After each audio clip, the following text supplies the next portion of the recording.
Taeho Kim floated in the darkness of space, watching the massive alien ship grow larger in front of him. The Velithron mothership looked like a giant metal mountain. It was bigger than any city he had ever seen. Weapons covered its surface like deadly spikes. This ship had destroyed his home. This ship had killed his family. 3 months ago, Taeho had been a simple marine captain on New Busan colony. He had a wife named Mira and 2 young children. They lived in a small house near the spaceport. Taeho would come home every evening to find his kids playing in the garden while Mira cooked dinner. Life was good. Life was simple. Then the Velithrons came. They arrived without warning. Their ships appeared in the sky like black clouds. They did not try to talk. They did not ask for surrender. They simply began killing. Their weapons turned buildings into dust. Their soldiers walked through the streets, shooting anyone they found. Taeho had been at the military base when the attack started. He watched on the screens as his neighborhood burned. He tried to call Mira, but the communication lines were cut. He tried to go home, but the roads were blocked by enemy forces. By the time he reached his house, there was nothing left but ash and broken stones. He found their bodies in what used to be the kitchen. Mira was holding their youngest child. Their older son was nearby, still clutching his toy spaceship. The Velithrons had shot them all, even the children, even his baby. Taeho knelt in the ruins of his home and cried. Then he stood up and made a promise. He would make the aliens pay. Now, 3 months later, he was about to keep that promise. The small scout ship he was flying had been captured from the Velithrons during a raid. Human engineers had spent weeks studying it. They learned how to fly it. More importantly, they learned how to make it look like it belonged to the enemy. Taeho wore a special suit that would fool the alien sensors. It made his body heat signature look like a Velithron. It changed the way his heartbeat sounded. It even made him smell like the enemy. The suit was uncomfortable and heavy, but it would keep him alive. His mission was simple, but deadly. He had to sneak onto the mothership. He had to find the main computer core. He had to plant a virus that would destroy their systems. Then he had to send information back to the human fleet hiding behind Earth's moon. Everyone knew it was a suicide mission. The chances of getting onto the ship were small. The chances of completing the mission were smaller. The chances of getting out alive were almost zero. Taeho did not care. His family was dead. His home was destroyed. If he died completing this mission, at least he would take some of the aliens with him. The scout ship's computer made a soft beeping sound. They were close enough now for the mothership's sensors to detect them. Taeho pressed a button, and the ship began broadcasting Velithron identification codes. To any alien watching, it would look like one of their own ships returning from patrol. The mothership was enormous. As Taeho got closer, he could see thousands of windows glowing with pale blue light. He could see smaller ships moving in and out of the docking bays like insects around a nest. The ship was alive with activity. Somewhere inside that metal monster were the aliens who had destroyed his world. A voice spoke over the radio in the harsh Velithran language. Taeho had studied their language for months. The voice was asking for identification and mission status. Taeho pressed a button to send the correct response codes. His heart beat faster as he waited.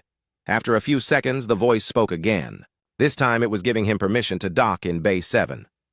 Taeho almost smiled. The first part of the plan was working.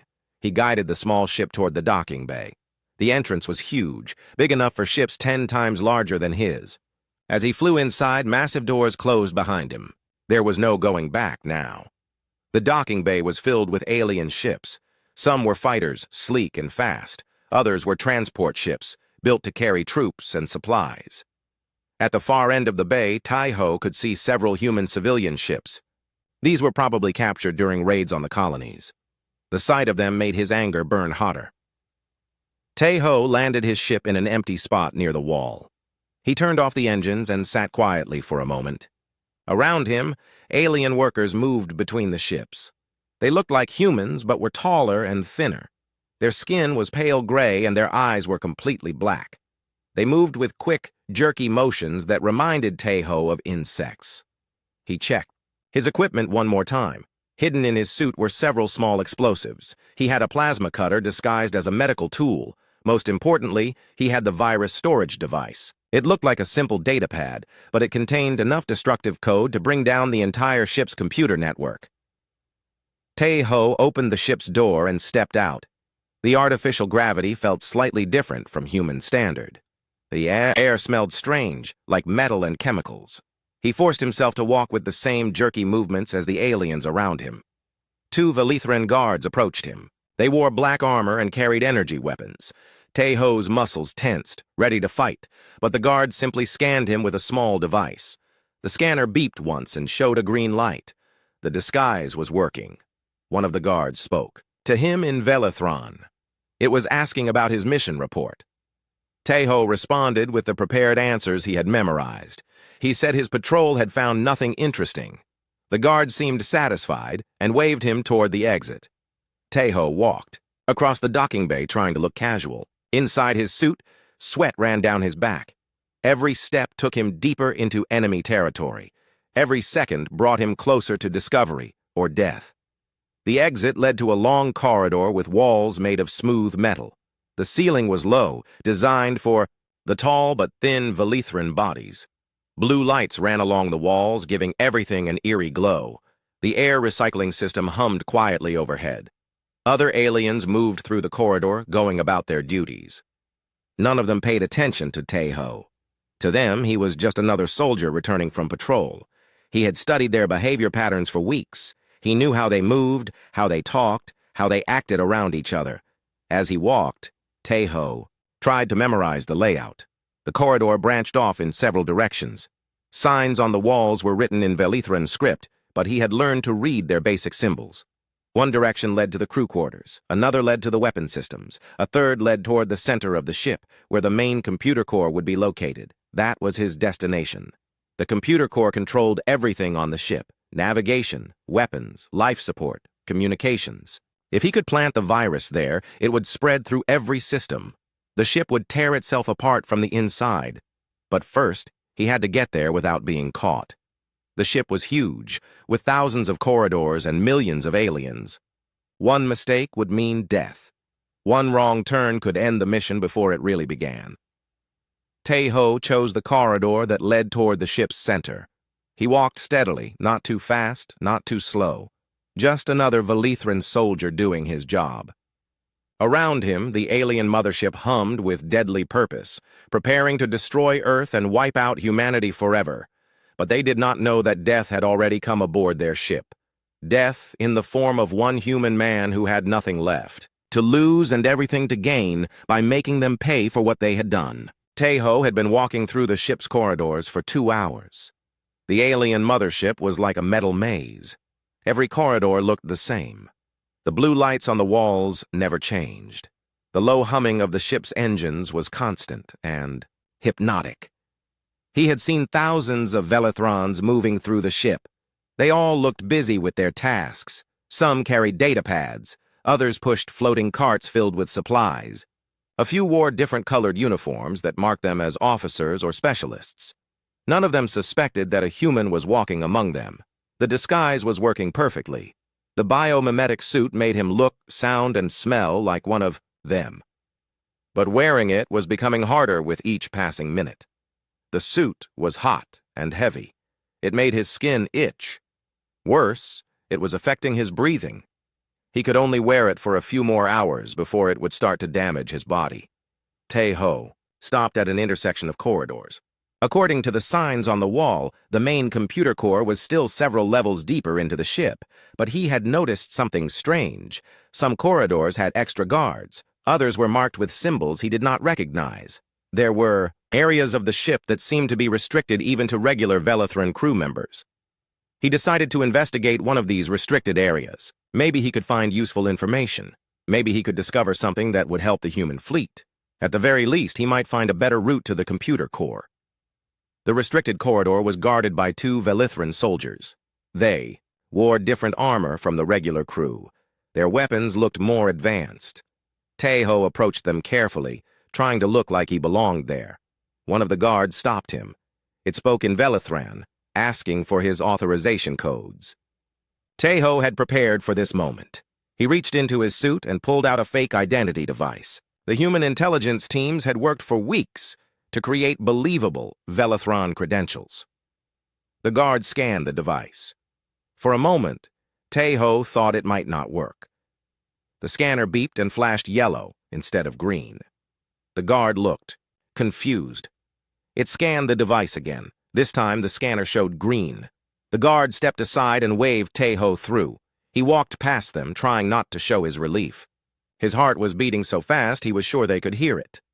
The restricted corridor was different from the others. The walls were lined with thick metal doors. Each door had a small window made of reinforced glass. Tae-ho looked through one of the windows and froze. Inside the room was a human woman. She was sitting on a metal bench, wearing a dirty white lab coat. Her hair was black and cut short. She looked tired and thin, like she had not eaten well in a long time. But her eyes were alert and intelligent. She was definitely alive. Tae-ho looked through more windows. Each room contained a human prisoner.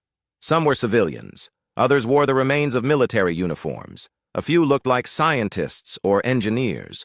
All of them looked like they had been there for a long time. At the end of the corridor, Tae-ho found a larger room with several humans inside. They were working at computer terminals under the watch of Velithron guards. One of the humans was a woman who looked familiar. She had shoulder-length hair and wore glasses. When she turned toward the window, Tae-ho recognized her immediately. It was Dr. Hai-jin Park. Tae-ho knew her from the scientific reports that were broadcast throughout the human colonies. She was one of the most famous xenobiologists in human space. Her research on alien life forms had helped humans understand dozens of different species. 3 months ago, her research station had been attacked by Velithrons. Everyone assumed she had been killed. But she was alive. She was here, on the enemy mothership, working for the aliens. Tae-ho watched as Hee-jin worked at her computer terminal. She typed quickly, occasionally looking at data that appeared on her screen. A Velithron guard stood behind her, watching everything she did. The alien carried a shock weapon that could stun or kill a human with one shot. Tae-ho needed to find a way to get closer. He needed to understand what was happening here. Why were the Velithrons keeping human prisoners? What kind of work were they forcing them to do? He noticed that some Velithrons entered and left the prisoner area through a side door. They wore white coats like scientists or medical workers. Tae-ho waited until no one was looking, then slipped through the same door. Bayeo's side door led to an observation area. It was a small room with windows that looked down into the prisoner work area. Several Velithron scientists stood at the windows, taking notes and talking quietly among themselves. Tae-ho pretended to study some data displays while listening to their conversation. What he heard made his blood run cold. The Velithrons were not just keeping human prisoners for slave labor. They were studying them. The aliens were conducting experiments to understand how human minds worked. They wanted to know what made humans so difficult to defeat in battle. One Velithron scientist was explaining to another that humans showed unusual psychological patterns. Unlike other species the Velithrons had conquered, humans did not give up when facing impossible odds. Instead, they became more creative and more dangerous. The aliens found this both fascinating and troubling. The experiments were designed to understand this human trait. The Velithrons would put the prisoners in difficult situations and watch how they responded. They would threaten them, starve them, or separate them from other humans. Then they would measure how the prisoners' brains reacted. What the aliens had discovered was unexpected. Humans became stronger under pressure. When faced with hopeless situations, they did not break down. Instead, they found new ways to fight back. They worked together better. They came up with solutions that no logical analysis could predict. The Velithron scientist was worried about this discovery. If humans were naturally resistant to the psychological warfare that had defeated other species, it would make the conquest of Earth much more difficult than planned. Tae-ho realized that he was not just listening to alien scientists. He was learning about a critical weakness in Velithron strategy. The aliens were afraid of something they did not understand. They were afraid of the human spirit. But there was more. The lead scientist was explaining that they had made another discovery. The human prisoners had been secretly communicating with each other despite being kept in separate cells. They had developed a code system that the Velithrons could not break. Even under torture, the humans refused to reveal how their communication system worked. This meant that Dr. Hyejin and the other prisoners might know things that could help Taeho complete his mission. They might have information about the ship's layout or security systems. They had been studying their captors for months. They might know weaknesses that could be exploited. Taeho decided he had to make contact with Hyejin. But first, he needed to understand more about the prison area. He needed to know how many guards there were, how the security systems worked, and when the best time to act would be. He spent the next hour carefully observing the prison operation. He counted 12 Velithran guards in the main work area. He noted that they changed shifts every 4 hours. He saw that the prisoners were taken to different rooms for various tests and experiments. Most importantly, he noticed that Dr. Hyejin was often left alone at her workstation for short periods. If he could create a distraction, he might be able to approach her without being seen by the guards. As Taeho watched, he saw something that gave him hope. The human prisoners were not broken. Despite months of captivity and experimentation, they still showed signs of resistance. They helped each other when the guards were not looking. They shared food and water. They communicated with small gestures and facial expressions. One prisoner, a young man who looked like a soldier, had been injured during an experiment. The other prisoners took turns helping him walk when the guards were not paying attention. An older woman who might have been a doctor was treating his wounds with supplies she had somehow hidden from their captors. These people had not given up. They were still fighting in their own way. They were proving exactly what the Velithran scientists had discovered in their experiments. Humans did not break under pressure. They adapted. They survived. They found ways to resist, even when resistance seemed impossible. Taeho felt a surge of pride in his species. These prisoners represented the best of humanity. They were showing the aliens that humans could not be conquered by force alone. Every day they survived was a victory. Every act of resistance was a proof that the Velithran Empire had underestimated their enemy. But Taeho also felt anger. These people were being tortured for the crime of being human. They were being used as test subjects to help the aliens develop better ways to kill and control other humans. The experiments being conducted here would be used to make the conquest of Earth more efficient. That could not be allowed to happen. Taeho began to form a new plan. His original mission was to plant a virus in the ship's computer core and send intelligence back to the human fleet. But now he had discovered something more valuable than computer codes or technical specifications. He had found proof that humans could not be defeated by conventional means. He had found evidence that the Velithran strategy was flawed. Most importantly, he had found allies who had been preparing for resistance longer than anyone had imagined. Dr. Hyejin and the other prisoners were not.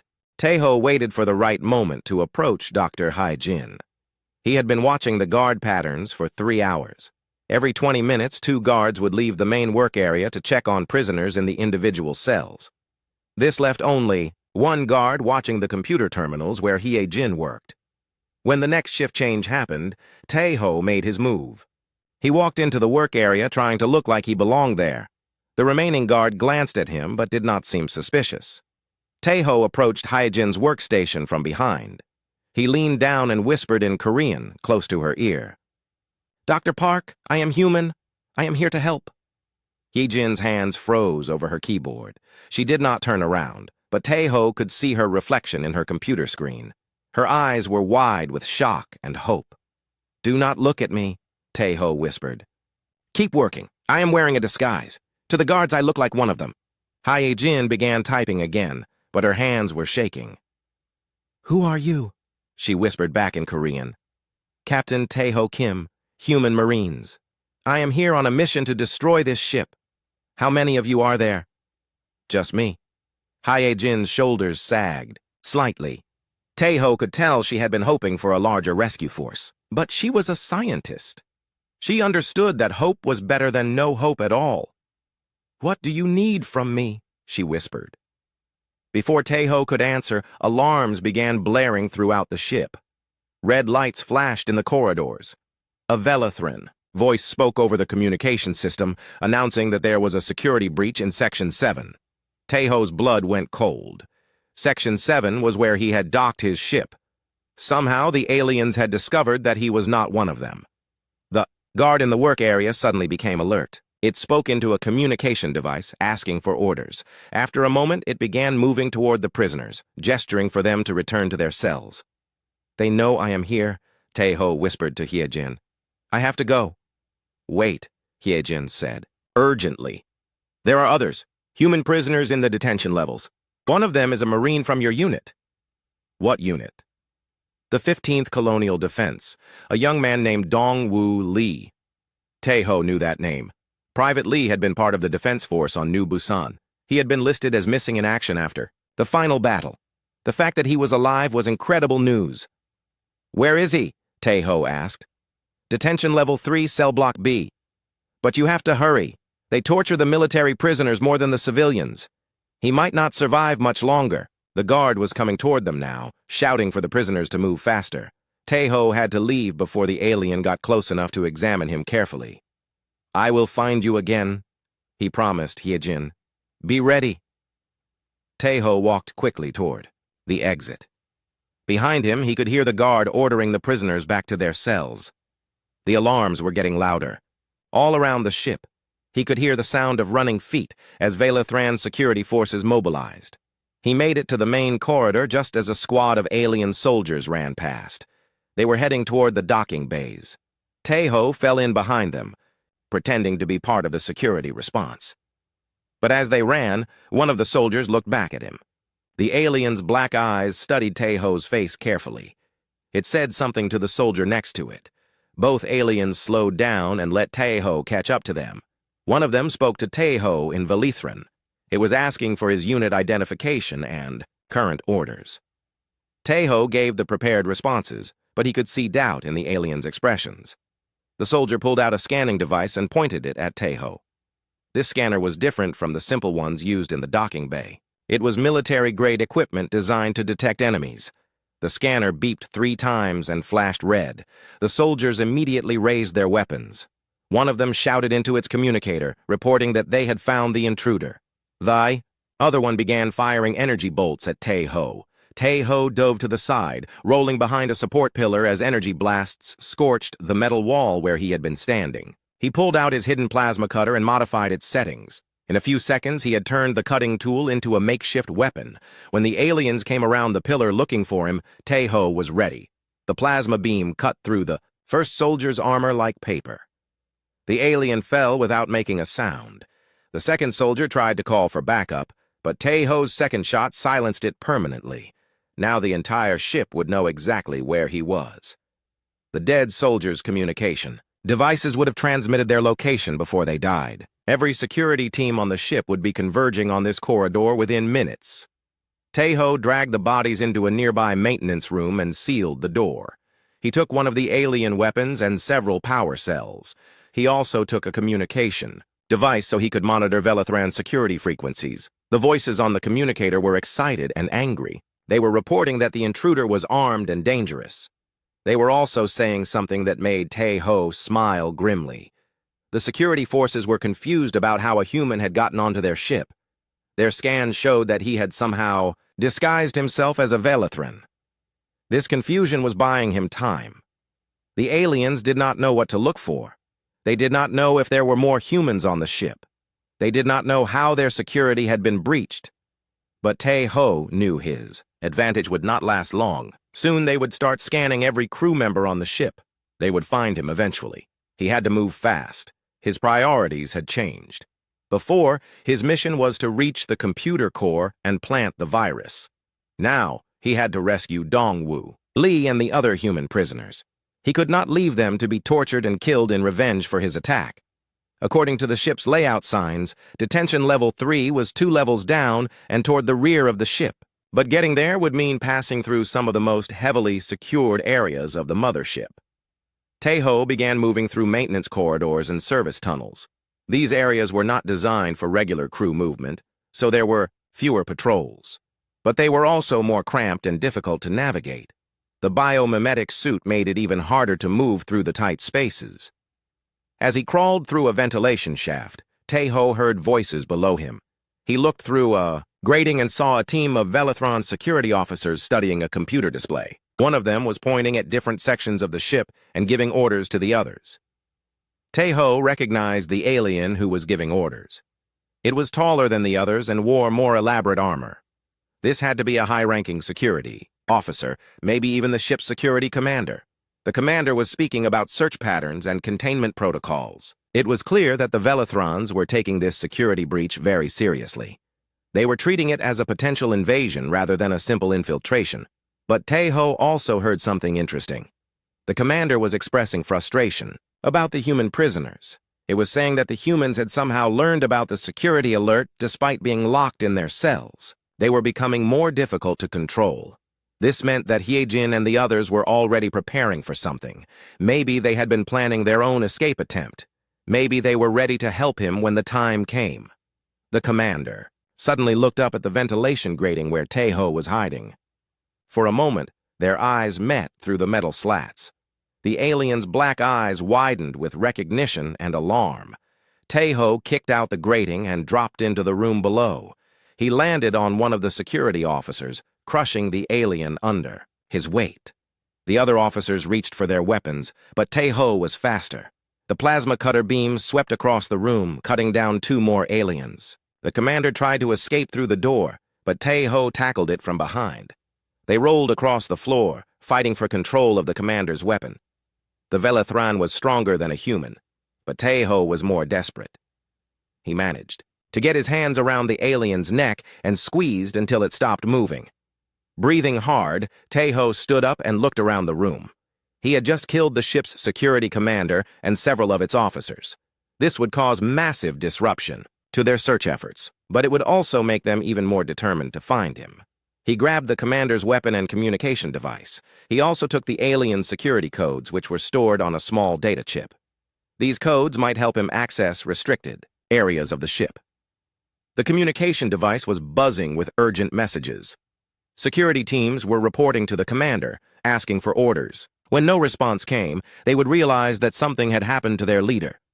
Tae-ho had maybe 10 minutes before the Velithrans found this room.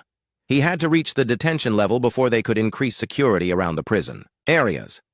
He ran through corridors that were becoming busier as more security teams mobilized. But now he had the advantage of knowing their communication frequencies. He could hear them planning their search patterns. He could avoid the areas where they were concentrating their forces. The entrance to Detention Level 3 was guarded by 4 soldiers with heavy weapons. Tae-ho could not fight his way past them without alerting the entire ship. He needed a different approach. Using the security commander's codes, he accessed a nearby control panel. The ship's internal systems opened up to him like a book. He could see the layout of the detention level, the locations of all the... Dongwoo Lee stared at Tae-ho for a long moment, trying to process what he had just heard. The figure in front of him looked exactly like a Velithran soldier, but it was speaking Korean and claiming to be human. "Prove it," Dongwoo said. Not. Moving from his defensive position, Tae-ho quickly recited Dongwoo's service number, unit designation, and the name of his commanding officer on New Busan. He also mentioned details about the final battle that only a human survivor would know. Dongwoo's eyes filled with tears of relief and hope. "Captain Kim?" "Sir, I thought everyone from our unit was dead." "Most of them are," Tae-ho said sadly. "But we are not finished fighting yet. Can you move? Are you injured?" Dongwoo stood up quickly. Despite months of imprisonment and torture, he was still in reasonable physical condition. "I can fight, sir. What do you need me to do?" "First, we need to gather the other prisoners. Then we need to find a way off this ship. Sir, there are things you need to know. The prisoners have been organizing. We have been planning something for weeks. There is a woman, a pilot named So Young Choi. She has been coordinating with prisoners in other detention blocks. This was the best news Tae-ho had heard all day. "Where is Captain Choi?" "Cell Block A, sir. But there are guards between here and there. The security alert has them all worked up." Tae-ho handed Dongwoo one of the Velithran weapons he had taken. "We will make our own path. Stay close and follow my lead." They moved through the foam-filled corridors, opening cells as they went. In each cell was a human prisoner. Some were civilians who had been captured during colony raids. Others were military personnel like Dongwoo. A few were scientists and engineers. As word spread that rescue had arrived, the prisoners became organized quickly. Despite months of separation, They had maintained military discipline and civilian cooperation. They formed into groups, with the strongest helping the weakest. One prisoner was an older man named Byung-ho Nam. He had been a civilian engineer before his capture. "I have been studying this ship," he told Tae-ho. "I know how their systems work.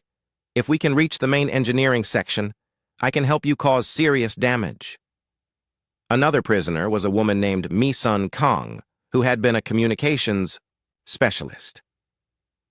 "I have been listening to their radio frequencies for months," she said. "I know their security codes and patrol schedules." Tae-ho realized that these prisoners were not just victims waiting to be rescued. They were a trained and organized resistance force that had been preparing for this moment. They reached Cell Block A without encountering any guards. The fire suppression foam and darkness were providing excellent cover. Tae-ho found Captain So-young Choi in the largest cell at the end of the block.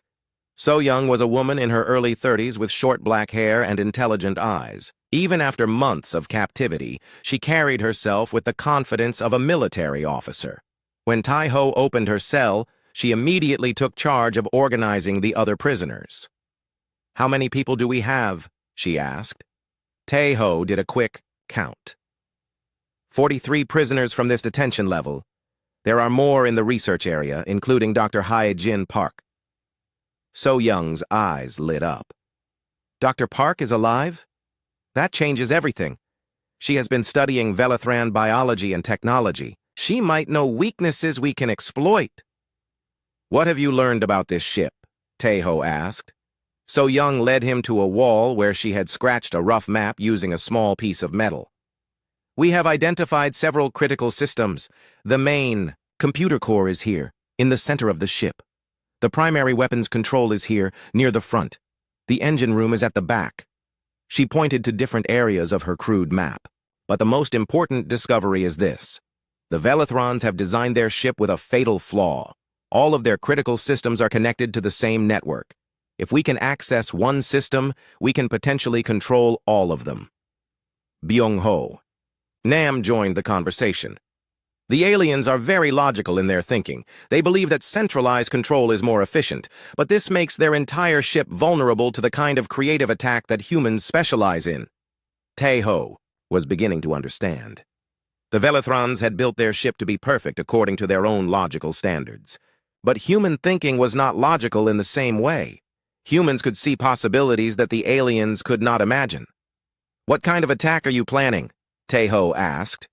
So-young smiled, and for the first time since boarding the ship, Tae-ho felt truly hopeful.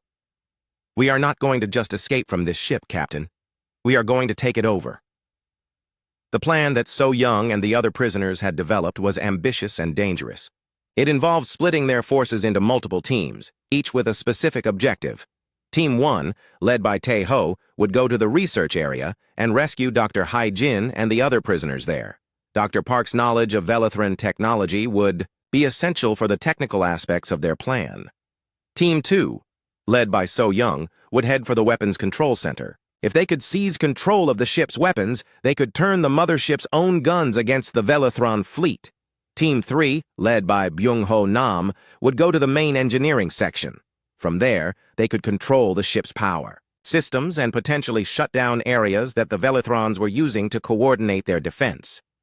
Team 4, led by Dong-woo Lee, would establish a defensive position in the detention level. They would hold this area as a fallback point and rescue any additional prisoners they could find. Mi-sun Kang would coordinate communications between all teams using captured Velethron communication devices. "The key to success is timing," So-young explained. "We need to hit all of our targets simultaneously. If the Velethrons have time to respond to one attack, they will reinforce all of their critical areas." Tae-ho checked his watch. "How long do you need to get into position?" "Give us 30 minutes to reach our targets. Then we strike all at once." The prisoners began organizing themselves into their assigned teams. Despite months of captivity, they moved with the efficiency of trained soldiers. The civilians followed, the lead of the military personnel, while the scientists and engineers prepared to use their technical knowledge. Tae-ho was impressed by their morale. These people had every reason to be broken and hopeless. Instead, they were eager to fight back against their captors. They had turned their time in prison into preparation for war. As Team 1 prepared to leave for the research area, So Young pulled Tae-ho aside. "Captain, there is something else you should know. The Velithrans have been studying us, but we have been studying them too. We have learned things about their psychology that could be very useful." "What kind of things?" "They are afraid of us," So Young said simply. "They do not understand why humans fight so hard against impossible odds. They expected us to surrender when we were captured. Instead, we have been planning rebellion. This terrifies them more than any weapon we could build." Tae-ho thought about what he had overheard in the observation room. The Velithran scientists had been worried about human psychological resilience. They had been trying to understand something that could not be measured or quantified. "They think like machines," So Young continued. "Everything has to fit into logical patterns. But humans do not think like machines. We do things that make no logical sense, and somehow those things work. This is our greatest advantage." Tae-ho nodded. He was beginning to understand why the prisoners had been able to organize so effectively, despite being watched constantly. The Velithrans could not predict or prevent human behavior because they did not truly understand it. "There is one more thing," So Young said. "If we succeed in taking this ship, we will have the most powerful weapon in the Velithran fleet. We could use it to strike back at their other ships. We could turn their own technology against them." The idea was staggering. Instead of just completing a sabotage mission, they were planning to capture an entire enemy mothership. If they succeeded, it would be the greatest military victory in human history. But first, they had to survive the next few hours. Tae-ho led Team 1 through the detention-level corridors. The fire suppression foam was starting to dissipate, and the emergency lights were being replaced by normal lighting. Soon, Velithran security forces would regain control of this area. They had to move fast. As they approached the exit from the detention level, they encountered their first group of Velithran guards. 6 aliens were trying to restore order to the area. They were checking cells and trying to understand what had happened. Tae-ho gestured for his team to wait while he assessed the situation. The guards were spread out and focused on their individual tasks. They were not expecting an attack. Using hand signals, Tae-ho coordinated a simultaneous assault. His team moved like a precision military unit despite being armed with improvised weapons and wearing prison clothes. The guards were overwhelmed before they could raise an alarm. Tae-ho's team took their weapons and communication devices, then continued toward the research area. Behind them, Teams 2 and 3 were moving toward their own objectives. Dongwoo's team was securing the detention level and searching for additional prisoners. The rebellion had begun. As they moved through the ship's corridors, Tae-ho could hear increased activity over the Velithran communication channels. The security forces were becoming more organized, but they were still confused about what was happening. The ALEI. Tae-ho and his team reached the research area just as the coordinated attack began. Across the ship, human prisoners were striking at 3 different critical targets simultaneously. The Velithran security forces, already confused by the earlier incidents, were completely unprepared for a multi-pronged assault. In the research area, Tae-ho could see Dr. Hyejin and 12 other human prisoners working at their computer terminals under guard. 4 Velithran soldiers watched over them, but the aliens seemed distracted by the alarms that were now sounding throughout the ship.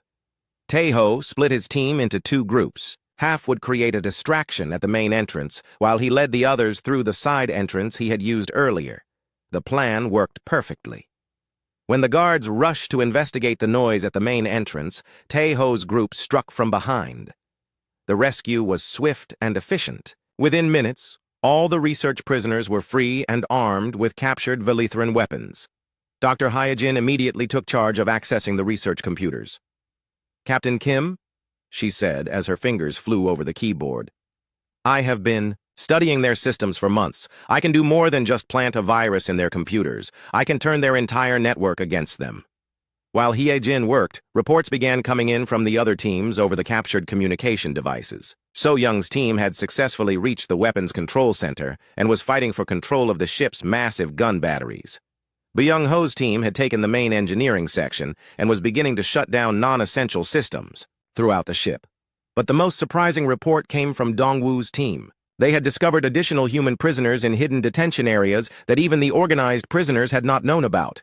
The total number of humans on the ship was over 150. The Velethrons have been capturing humans for months, Misan reported over the radio. Some of these people have been here since the first colony attacks. They have been planning and preparing for much longer than we thought. This news changed everything. What had started as a rescue mission for a few dozen prisoners was now a liberation of an entire secret army. The humans on this ship had been turned into unwilling test subjects, but they had used their time to study their enemy and prepare for exactly this moment. Dr. Hyejin looked up from her computer terminal with excitement. I am in their main network now. Captain, you need to see this. The screen showed a real-time display of the entire Velethran mothership. Every system, every corridor, every room was visible as a three-dimensional map. But more importantly, Hyejin had access to all of the ship's control systems. I can shut down their internal communications, she said. I can lock blast doors to trap their security forces in small sections. I can even control their life support systems.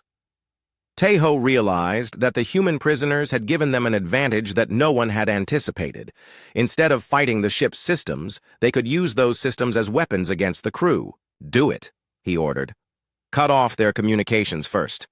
Hyejin typed rapidly, and suddenly the Velethran voices on their captured radios went silent. Throughout the ship, alien security forces were being cut off from their commanders. They could no longer coordinate their response to the human uprising. But the Velethrons were not helpless. They began adapting to the communication breakdown by sending runners between different sections of the ship. They also started using backup systems that Hyejin had not yet accessed.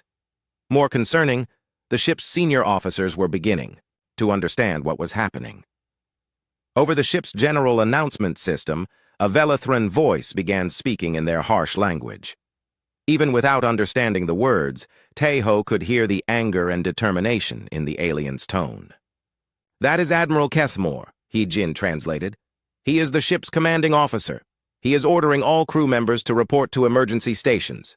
He is also authorizing the use of deadly force against any humans found outside of detention areas. This meant that the Velethrans were abandoning any pretense of keeping human prisoners alive for research. They were switching to a simple extermination policy. How long before they regain full control of their systems? Taeho asked. Maybe an hour, Hyejin replied. They have backup networks that I cannot access from here, but I can slow them down significantly. Reports continued to come in from the other teams. So Young's group had successfully taken control of two of the ship's main weapon batteries. They were now turning those weapons on other parts of the Velethran fleet. Bai Young-ho's team was causing cascading system failures throughout the engineering section, but the Velethrons were fighting back hard. They had started using heavy weapons against the human positions, even though this damaged their own ship.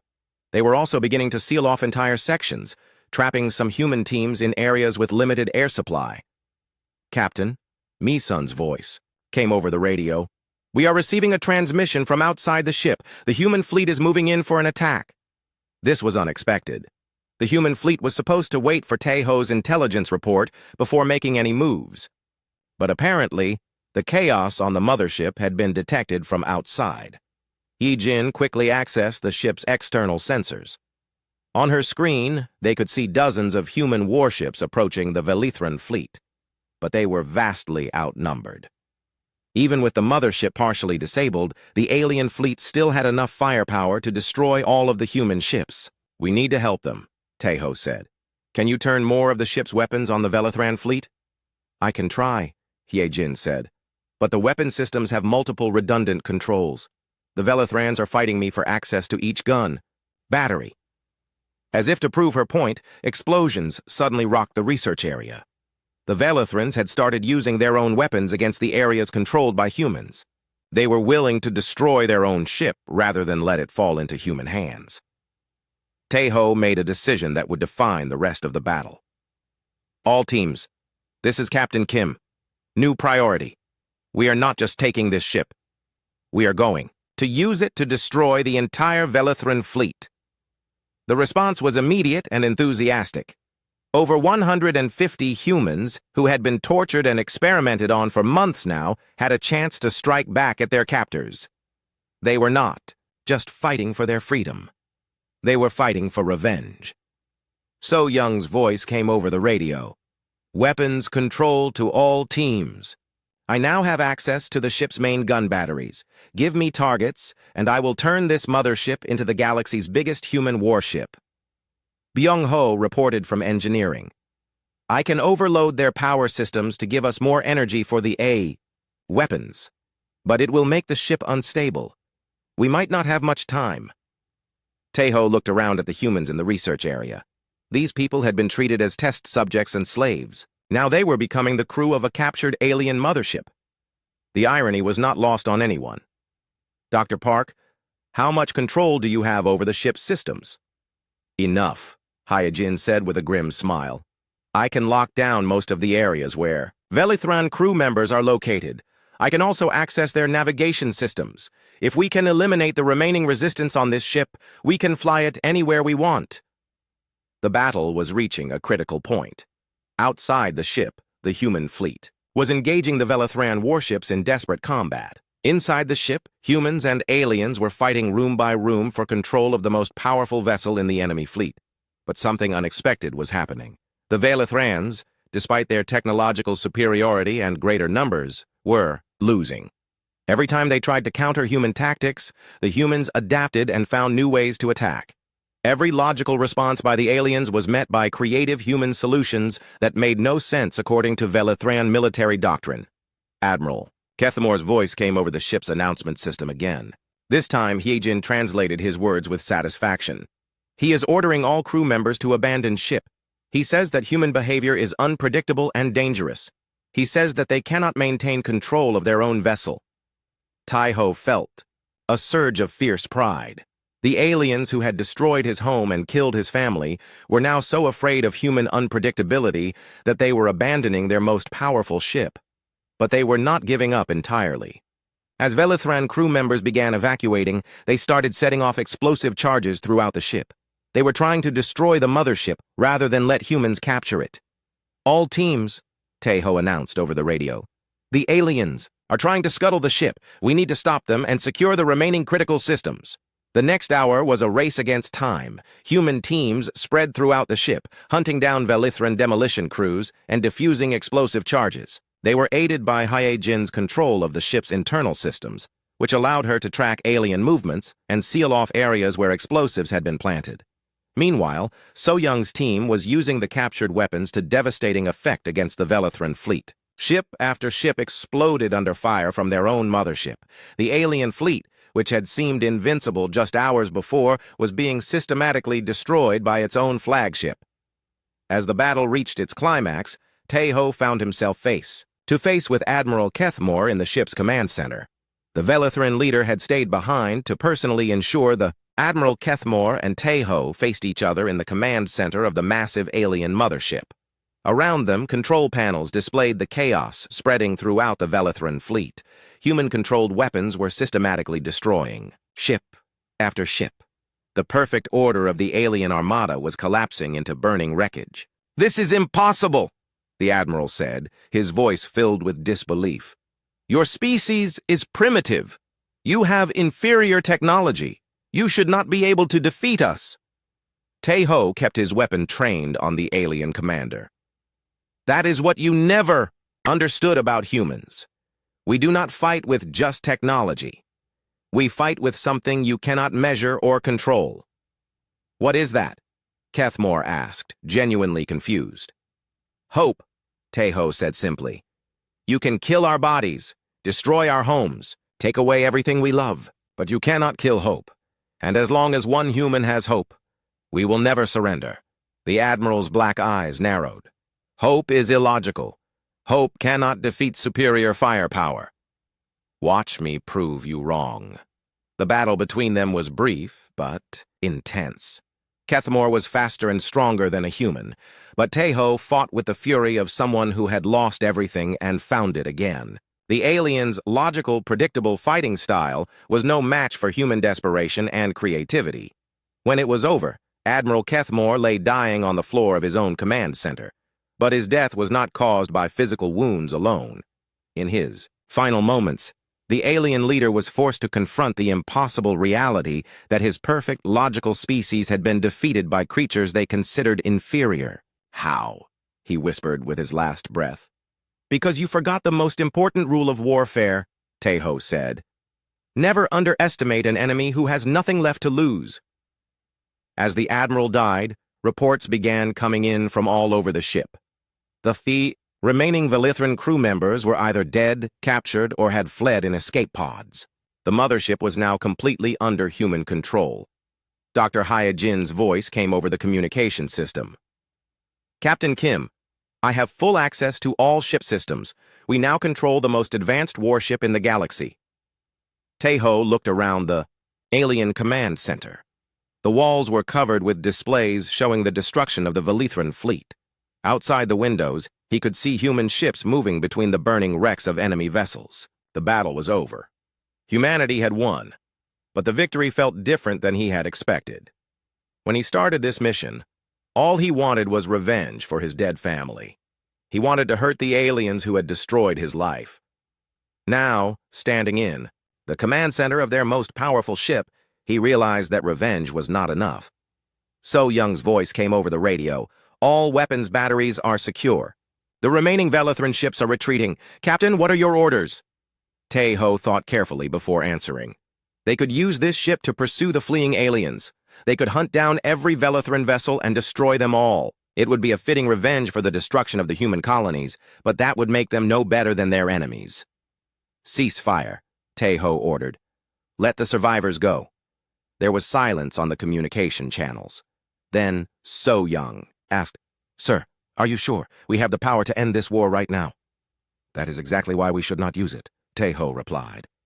"We are not conquerors. We are defenders. We have proven our point." Dr. Hyojin joined Tejo in the command center. Behind her came Dongwu, So Young, Byung-ho, and the other team leaders. All of them looked exhausted but triumphant. They had accomplished something that should have been impossible. "What happens now?" Hyojin asked. Tejo walked to the main communication console. The ship's long-range transmitters were powerful enough to broadcast across the entire galaxy. Every species, every world, every ship would be able to receive his message. "Now we make sure this never happens again," he said. He activated the communication system and began to speak. His words would be translated automatically into hundreds of different languages and broadcast to thousands of worlds. "This is Captain Tejo Kim of the human species, speaking from the captured Velithran mothership.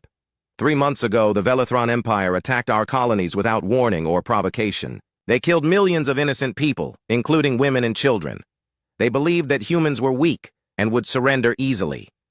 Tejo paused, looking around at the other humans in the command center. Each of them represented something that the Velithrans had never understood. They were wrong. Humans do not surrender. When you destroy our homes, we build new ones. When you kill our families, we become each other's family.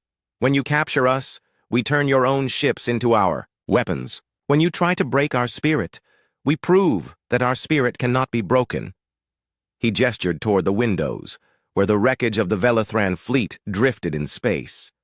This mothership was designed to be a weapon of conquest. It was built to destroy worlds and enslave populations. Today, it has become something else. It is now a monument to every human who died in this war. It is a mausoleum for our fallen, and a warning to any species that thinks humanity can be easily defeated. The message was being broadcast across the galaxy now. On thousands of worlds, alien species were learning about what had happened to the mighty Velithran fleet. "We do not want to conquer anyone," Tejo continued. "We do not want to rule over other species. We want only to live in peace and freedom. But if anyone threatens our people, our homes, or our way of life, they will face the same fate as the Velithrans. This ship will serve as a reminder that humans are not prey. We are not victims. We are survivors."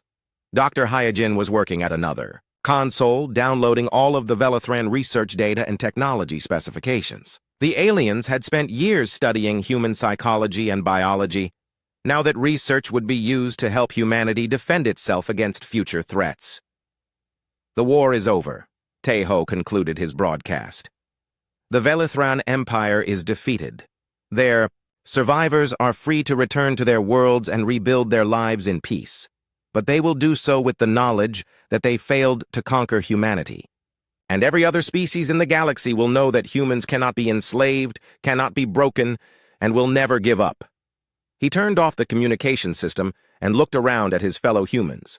They had started this day as prisoners and test subjects. They were ending it as the crew of the most powerful warship in the galaxy. "What do we do with the ship?" So Young asked. Tae-ho had been thinking about that question. The Mothership was incredibly valuable. Its technology was centuries ahead of anything humans had built. Its weapons could defend Earth against any future attack. But keeping it would send the wrong message to the galaxy. "We take it home," he said. "We study its technology and learn from it. But we do not use it as a weapon of conquest. We use it as a symbol of what humans can accomplish when we work together." Over the following weeks, the captured Mothership became exactly what Tae-ho had described in his broadcast, a mausoleum. The humans aboard renamed it the New Busan Memorial in honor of Tae-ho's destroyed colony. They converted the areas where prisoners had been held into memorial halls, honoring all the humans who had died in the war. The ship's weapons were modified for defensive purposes only. Its research facilities were turned into centers for studying peaceful applications of alien technology. Most importantly, its communication systems were used to establish diplomatic contact with dozens of alien species who had previously avoided human space. The message spread throughout the galaxy. Humanity was not a species to be underestimated or attacked, but they were also not conquerors or destroyers. They were builders, explorers, and protectors. Tae-ho stood in what had once been Admiral Kethmore's private quarters, now converted into a memorial for the victims of New Busan. On the walls were pictures of Mira and his children, along with thousands of other human families who had died in the war. Dr. Hyejin joined him there. "Any regrets?" she asked. Tae-ho thought about the question. He had lost everything he loved. He had been forced to become a killer. He had seen the worst that intelligent beings could do to each other. But he had also seen the best of humanity. He had seen people who refused to give up even under impossible circumstances. He had seen enemies become allies, strangers become family, and victims become heroes. "No regrets," he said finally. "My family is gone, but their memory lives on in this ship. The colonies are destroyed, but humanity is stronger than ever. The war is over, but we are ready for whatever comes next." Outside the windows, Earth grew larger as the memorial ship approached home. Soon, the people of humanity's homeworld would see the massive alien vessel that had been turned from a weapon of destruction into a monument of hope. The title had become reality. One human had indeed snuck into the enemy mothership, and he had made it a mausoleum. But it was not a tomb for the living. It was a memorial for the dead and a promise for the future. Humanity had faced extinction and emerged stronger. They had turned their greatest defeat into their greatest victory. And throughout the galaxy, every intelligent species now knew one simple truth. Humans were not just survivors. They were the species that turned their enemies' weapons into monuments and their darkest hours into their finest achievements.